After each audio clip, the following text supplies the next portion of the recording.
La difficulté qu'il y a avec l'attente, c'est que quand notre intention elle est sur l'extérieur, c'est-à-dire qu'on attend que quelque chose arrive, ça fige dans le temps. Je ne sais pas si vous avez remarqué à quel point quand on attend quelque chose, déjà c'est super long et les choses ne se passent pas comme on voudrait.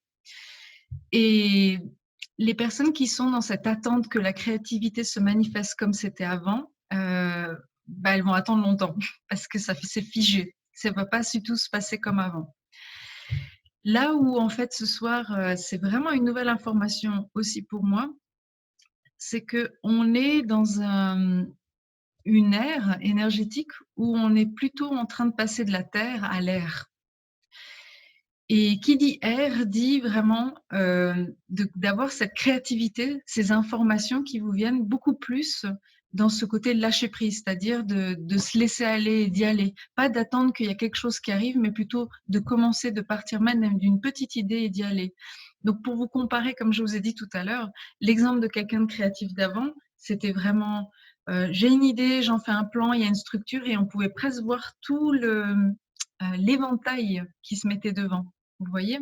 Ou bien c'était comme si on tire dans la créativité une corde où on a déjà le fil rouge, mais on pouvait déjà voir à peu près où il va le fil, jusqu'où il va.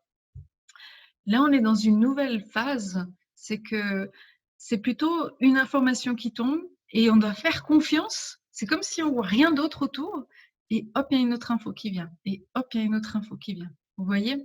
Et par exemple, personnellement, moi, je le constate avec mes formations, mes ateliers. Pour ceux qui me connaissent, je suis quelqu'un à la base qui est hyper structuré, hyper contrôle avant. J'avais besoin vraiment de mes mind maps, de vraiment bien structurer. Et j'ai vu que de plus en plus que je continue à fonctionner de cette façon, ça n'allait pas dans mes ateliers, mes formations. Il y avait comme quelque chose qui circulait pas, c'est-à-dire que mon énergie ne s'adaptait pas à l'énergie du groupe. J'avais un plan, je le donnais, mais il n'y avait pas une synergie ou quelque chose qui circulait autant avec le groupe de participants, mais autant avec le monde spirituel. Donc pour moi, je peux vraiment le constater, cet exemple, que en termes de créativité, c'est vraiment une question de lâcher prise et de sortir de cet aspect de dire ah mais là je suis pas créative parce que c'est pas comme c'était avant. Donc l'exemple, comme j'ai dit, des personnes qui sont dans la terre, ce côté d'organiser, ce côté structure, ce côté business plan, vous voyez, planification, on va travailler ce soir pour être beaucoup plus dans l'air. Et l'air, c'est quoi? C'est tiens, j'ai une idée, j'ai envie d'aller boire un thé. Ok, je prends l'idée, je vais aller boire un thé. Tiens, mais pourquoi pas peut-être du rouge tout à l'heure. Vous voyez, c'est vraiment des petites gouttes qui tombent et après c'est bon, vous êtes dedans. Mais c'est ça complètement différent que ça pouvait l'être avant avec ce côté point 1, point 2, point 3. Ce qui se passe, c'est qu'il y a un conflit avec le mental parce que quand vous avez des idées qui vous viennent, il y a toujours ce jugement qui arrive. Ouais, mais c'est pas assez bien. Ouais, mais nul, ça va m'amener nulle part. Vous voyez, il y a tout de suite cette partie de vous qui peut juger ou ne pas trouver enrichissant. Donc la première chose à faire, c'est que dorénavant, si vous avez envie de développer votre créativité, c'est le premier message ce soir, c'est que toutes les idées qui vous viennent, peu importe qu'elles soient farfelues ou pas, ou logiques ou illogiques, de ne pas y mettre un jugement en disant ah mais c'est puéril, c'est enfantin, non mais ça va pas. Juste recevez cette information et vous pouvez la noter ou l'appliquer. Je vous donne un exemple. Euh, Par exemple, vous allez recevoir des amis pour manger à la maison et votre esprit créatif, il cherche justement qu'est-ce que vous avez envie de préparer.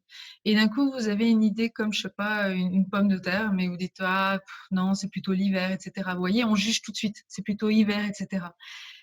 Pourtant, votre créativité, elle vous a déjà donné une information. Juste prenez-la. Ça ne veut pas dire qu'après, votre plat, il va de toute façon être constitué de pommes de terre, mais ça veut dire que si vous êtes beaucoup plus dans l'accueil et la réception, les informations vont venir de plus en plus. Tandis que si vous fermez tout de suite la porte, vous allez beaucoup plus être créatif avec votre mental plutôt qu'avec votre cœur. Donc, essayez au maximum, à chaque fois que vous avez des informations qui vous viennent, comme j'ai dit, peu importe si elles vous conviennent ou elles ne vous conviennent pas, c'est déjà juste d'être dans l'accueil et de recevoir. Ça ne veut pas dire que vous allez l'utiliser, mais déjà de dire, OK, ouais, pomme de terre, OK, c'est pas mal. Et puis après ça, après ça. D'accord? Alors là, c'est ma première question pour vous ce soir, c'est, comment vous pouvez être plus dans l'accueil? Comment vous pouvez justement, hem, transformer cette voie de jugement dans l'accueil? Donc utilisez le chat pour mettre vos réponses. On va faire un peu un brainstorming pour prendre des informations de tous. C'est une habitude qu'on a, cette partie de nous qui juge, mais c'est de savoir comment on peut, hem, faire en sorte d'être plus à l'écoute de cette partie de nous qui accueille que dans le jugement. Waouh, je vous ai posé une colle tout de suite. Prendre ces informations comme un jeu. Yes, Christiane, c'est super, c'est ça. Déjà, c'est le côté jeu, de pas prendre ça trop au sérieux, de pas se mettre la pression, donc de voir ça comme un jeu. C'est une super idée. Bien joué.